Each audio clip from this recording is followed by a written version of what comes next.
All right, now that we have my background set, let's just start right now with something new. I am going to go to my computer and I'm going to find an image that I will like to cut out. So I'm going to create a silhouette. So let's perhaps take my friend Namali. She's a nice girl, and this is a photo I took before we did a photography job for a bar mitzvah, and I was just testing my camera. So I'm going to create a profile page using this image. My job here is going to be to cut out my friend Namali from this background so that it's clean, just her. I want to have just a silhouette of her. So now that the image is opened, I'm going to go to this tool, which is the magic wand tool, and I'm going to select it. What this does is it's a magic wand and it selects an area. So now that you see that I've clicked, it's going to select all the white pixels with a certain tolerance. So it's going to select right now every pixel with a tolerance of 32 shades up or down of white, so a little bit gray. Let's say I just really minimize this to 3 shades. You're going to see when I pick now, the area is far less broad. It's only selecting 3 shades of whatever I have my magic wand selected on. So if I select like a black shade, it's going to select 3 shades of black up or down of that person. So I want to select all the white. So right now, if I keep it to 3, that's probably not going to work. So I'm going to increase it to 30. Looked pretty good. So now that it's 30, and that's under tolerance, I'm going to select all the white. You're going to see up here there's a little missing corner. If I hold shift and click on it, it's going to select that corner. I'm going to hold shift. Shift is basically just adding. It's saying I can add more. And you can see right here, once I hold shift, it's selecting the second box up here, which is add to selection. Here I could subtract an area. So let's say I wanted to subtract possibly this little gray. I could select that object and subtract area, and it's just going to subtract 30 pixels of gray from that little area. And the last one is intersect with selection, which is just going to find the areas where the white is intersecting with those shades. So it removed what I selected up here because these shades were farther than 30 pixels off. So I guess it would be a way of undoing this from a certain point of view. The reasons why you might want to intersect is if it's selecting too much, or if you, for more challenging cuts, that might happen. So I'm just going to hold shift, reselect that corner, hold shift, reselect this corner, and you're going to see that I now have a little bit better of a selected cutout of my friend Namali. So if I want to see, it's kind of hard sometimes with this little double dotted line, which is my selection tool. If I want to see, we have right here what is called edit in quick mask mode. And this just gives me a little bit better of a preview to show me what is selected. So this can be very useful, so pay attention to it. So I'm going to click on it, and it's going to show me where it's still, I guess, kind of like the hot spot for Namali.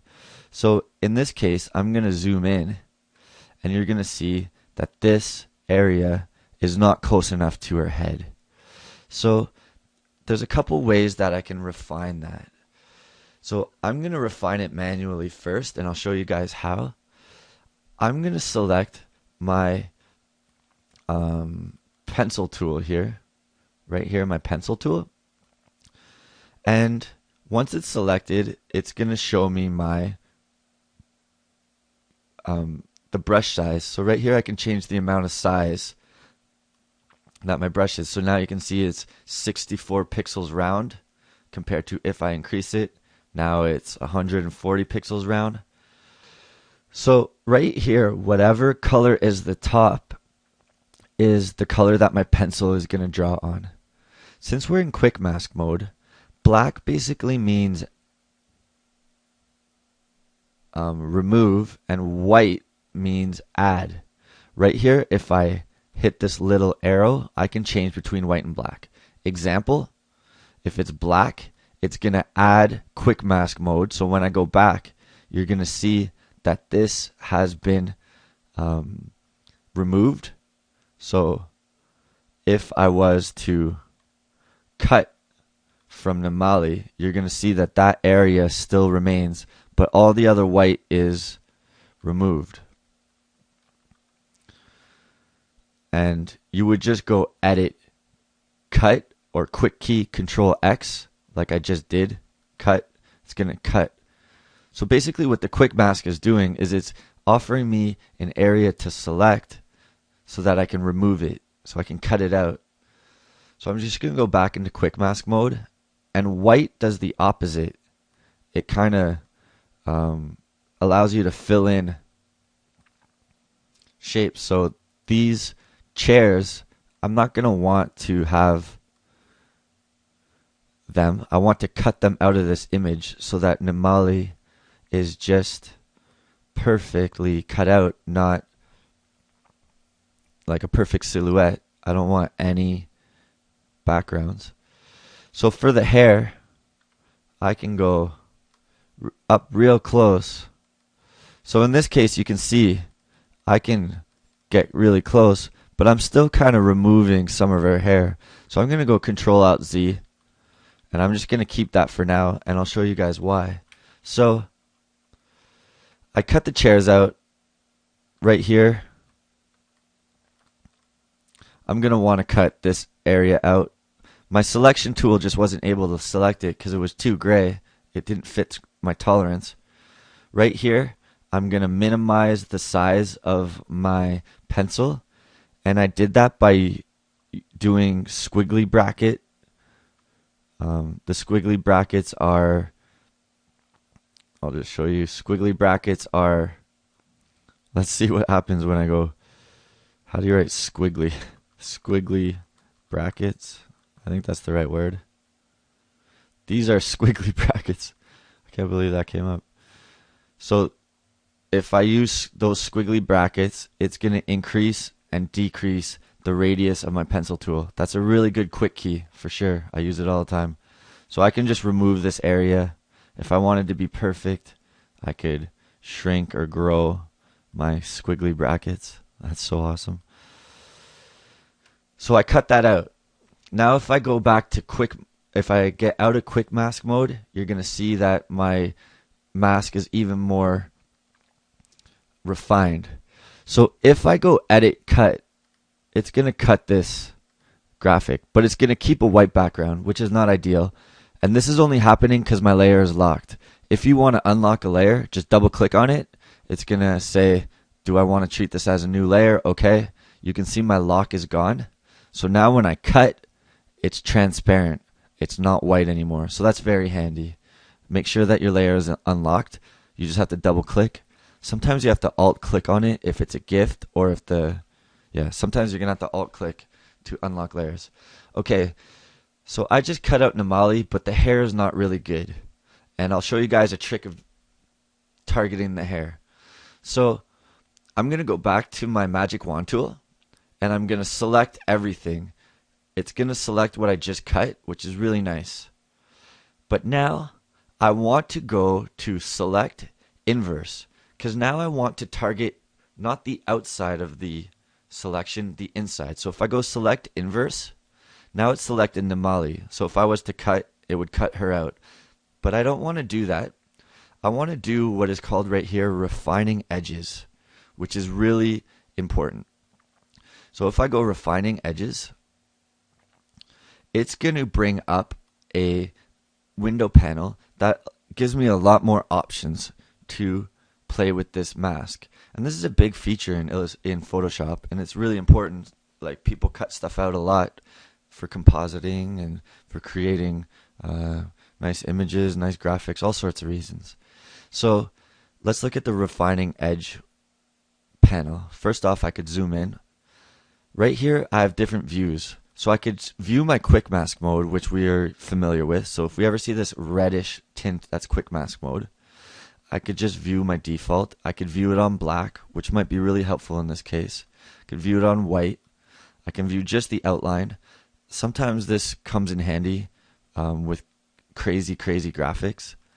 So a whole bunch of different options of how I could view this. I'm going to do on black right now because it seems to be giving me the most contrast.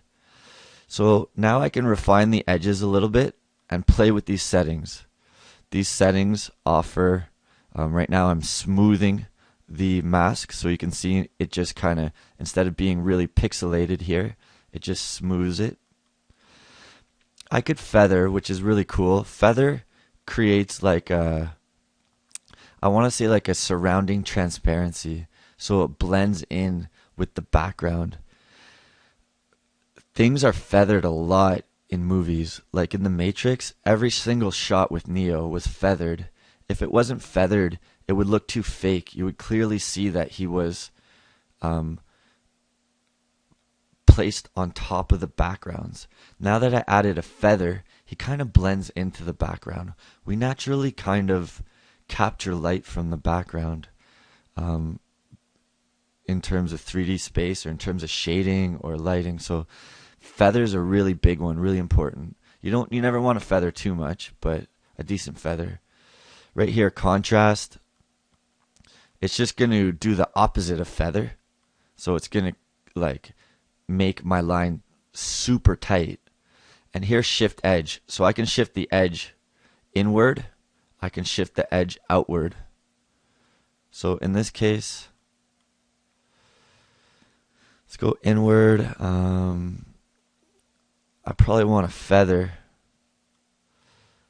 So this one's tough with Namali with the hair. There's a little bit better of a way to target this. So I'm going to hit cancel. Even though we learned a little bit about refining our edge, I'm actually going to feather it. You can almost always count on a feather to help. And I'm just going to shift my edge in a little bit. So that's a little better. So I have a feather on her, but I still need to remove this gray. So I'm going to show you guys another trick. So I'm just going to hit OK. It's going to return me to my screen without the refined edges. I'm going to just go edit, copy, edit, paste, so that I have a new version in Namali. I'm just going to hide this layer by clicking on the eye, which means it's not visible. So if I select the eye, it means it's exactly that. It's not visible. I'm just going to add a new layer. So right here, right next to the garbage, create a new layer. This icon is the same throughout all Adobe software. So if I ever see this, it means new layer, new composition, new artboard, yada yada. It means new swatch, new whatever my panel is about. So I'm going to add a new layer, and I'm just going to go edit, and I'm going to edit, fill, and I'm just going to fill it with a black solid so that I have kind of what the refined edge showed me. Actually, I'm going to fill it properly. I'm going to fill it actually with a gray. I'm just going to go 50% gray, which still gives me a decent preview.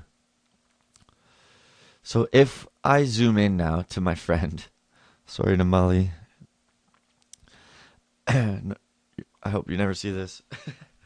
So I have the ability here to select with the quick selection tool. I have to make sure my the correct layer is selected. I have the ability to select with my magic wand tool, similar things. So this tolerance is too big because watch, if I was to cut it, Control X, it's okay in a sense, but let's say we're really perfect. We're working for Maybelline. I want to keep all this hair. So my tolerance is a little high. So I'm going to bring my tolerance down to 10 and let's see what happens. So I'm just going to go select, deselect. Control D is quick key. And you're going to see now it selects a little less. I can hold shift and select, keep on selecting, which is a little tedious. I'm just going to go Control D. Or I could go right here to contiguous. This means to select all the gray pixels that have a 10 shade tolerance up or down in the whole image. So you see right here I select it. It doesn't select the gray in the eyes because it only selects until like when you drop water, it only selects within that area. It follows till it reaches a shade that is 10 pixels above or below the initial shade that I selected and stops. If I hit contiguous, I deselect it, you're going to see it selects all the gray shades around within the whole image. Like if I select the eyes, it selects it even over here. So basically it's treating the image as a whole rather than just a certain section. So in this case, this is beautiful for me. And then now if well, in this case, it's good and bad because it's selecting the eyes. So if I want to unselect the eyes, I can just go to Quick Mask, go to my pencil tool, and since white is remove, I will switch to black. And I would just re-add that area so that I don't cut the eyes out, right? And I don't want to cut the earring out, but I want to cut all the hair out. So now if I go back to the normal mode, not the quick mask, and go Control X, yeah, it's kind of dirty. I need to select some of these colors. Let's go now Control X. Still kind of dirty. Control Z, I'll select these colors too. And we can now do the refine edges again and kind of treat. So in this case, this is hard. So I'm going to show you guys another way because if I go Control X, it's just cutting out all the hair. Here I have a little bit more detail. Here I have a bit more detail. It's still pretty good. Like there's not going to be 100% like every single hair. Like I won't be able to get all these. But there's one more kind of trick I want to show you guys. So I'm going to go select, deselect, and I'm going to go here to the eraser tool.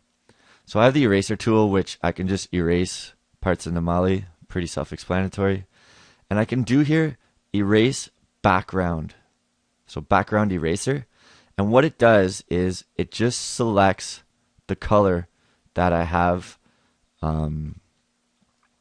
It's going to erase the background with a certain tolerance, just like we have for the quick mask tool. So I'm going to bring the tolerance right down. And with the squiggly brackets, I'm going to... So now you can see I can kind of erase a little bit more around my hair. Not pretty, or not perfect, but it offers the example